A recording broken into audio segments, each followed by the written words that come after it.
বিছানায় বসে খাবার খেলে যে সমস্যাগুলো লেগেই থাকে, এই সমস্যাগুলো কখনো দূর হয় না।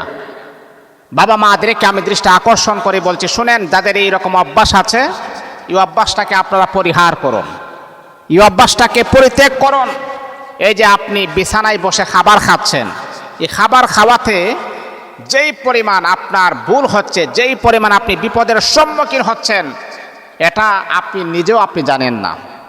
এই বিছানায় বসে খাবার খাওয়ার কারণে আপনি দিনে দিনে কি পরিমাণ লসের ভিতরে চলে যাচ্ছেন, এই সম্পর্ক যদি আপনি জানতেন তাহলে আর কখনো বিছানায় বসে খাবার খেতেন না। কারণ দস্তরখানা হচ্ছে সুন্নাহ।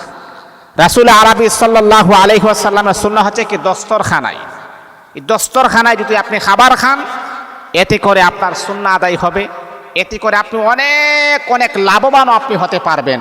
কিন্তু এই ভুলটা আমরা অনেকেই করি, বিছানায় বসে খাবার খাই, দস্তরখানা নাই, এতে করে আপনার বড় ধরনের বিপদের সম্মুখীন আপনি হয়ে যাচ্ছেন।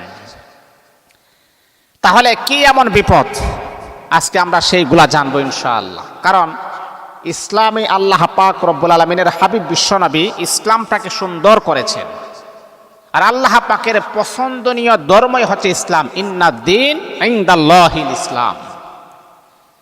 ইসলামটা যদি আপনি মানেন, এর ভিতরে আপনি অনেক কিছু আপনি পেয়ে যাবেন, আর না মানলেই আপনার জন্য বিশাল আকারে কঠিন এবং মুসিবত হয়ে দাঁড়াবে। তাহলে বিছানায় বসে যদি আপনি খাবার খান, প্রথম নম্বর যে ক্ষতিটা হচ্ছে সেটা হচ্ছে অসুস্থতা লেগেই থাকবে। আপনার ফ্যামিলির ভিতরে অসুস্থতা লেগেই থাকবে।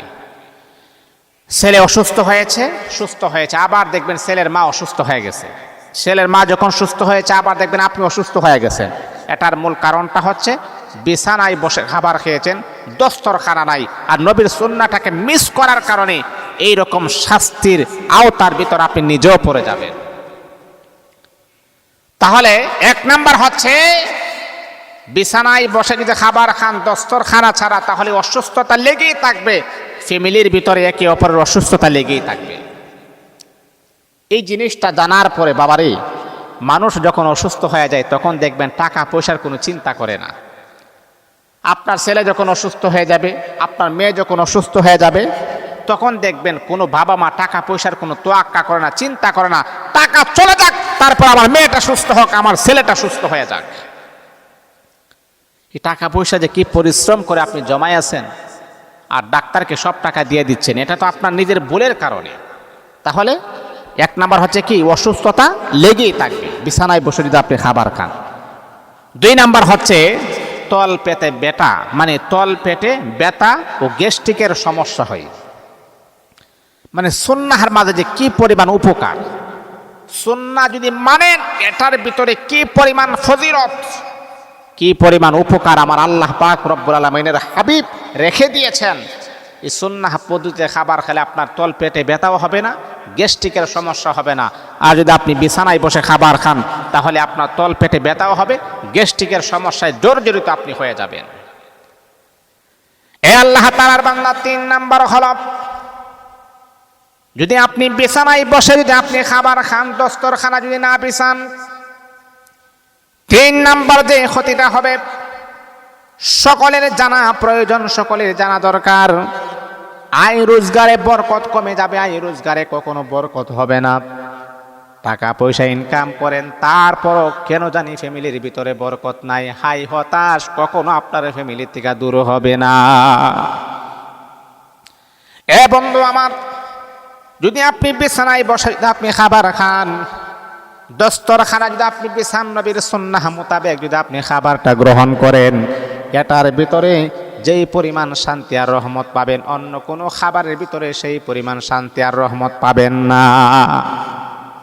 এই জন্যে বিছানায় বসে যদি আপনি খাবার খান, আয় রোজগারে বরকত থাকে না, বরকত কমে যায়, বরকত বিদায় হয়ে যায়। বাবারে, বরকত না থাকলে মনের ভিতরে অশান্তি, পেরেশানি, হয়রানি, টেনশন, এইগুলা আপনাকে ঘিরে ধরবে। আর এইগুলা যাতে করে ঘিরে না ধরতে পারে, তাহলে আপনি বিছানায় বসে খাবার খেলেও আপনি কি করবেন, আপনি দস্তরখানা বিছিয়ে খাবার খাবেন। এটা হলো তিন নাম্বার। চার নাম্বার হচ্ছে বিছানায় বসে খাবার খেলে স্বামী স্ত্রীর মাঝে ঝগড়া লেগেই থাকবে। এটাই হচ্ছে সবচেয়ে ইম্পর্টেন্ট। আজকে আমাদের এমন কোনো ফ্যামিলি নাই যে ফ্যামিলিতে কোনো ঝগড়া নাই। ম্যাক্সিমাম ফ্যামিলিতে ঝগড়া চলতেছে, স্বামী স্ত্রীর ঝগড়া, ছোটোখাটো বিষয় নিয়ে ঝগড়া। যেই বিষয়টা নিয়ে ঝগড়া না করলেই হয়, এই বিষয় নিয়ে ঝগড়া, আবার ঝগড়াটা বাড়তে বাড়তে বাড়তে বাড়তে বাড়তে বাড়তে এমন পর্যায়ে চলে গেছে স্বামী আর স্ত্রী একে অপরকে তালাক দেওয়ার সিদ্ধান্ত পর্যন্ত পৌঁছে গেছে। চিন্তা করছেন যে সামান্য একটা ঝগড়া, সামথিং একটা ঝগড়া আপনাকে বিচ্ছেদ করাই দিচ্ছে।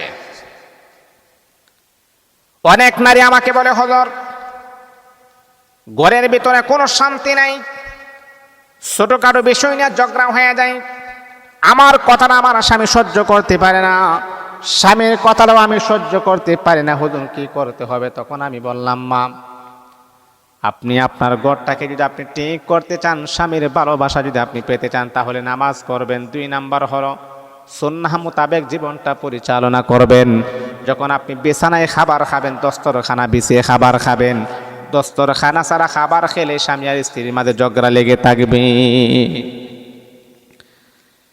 এটা হলো 3 নাম্বার। 4 নাম্বার, 5 নাম্বার হলো ঋণের বোঝা বাড়তে থাকবে, বাড়তে থাকবে, বাড়তে থাকবে, ঋণ কখনো কমবে না।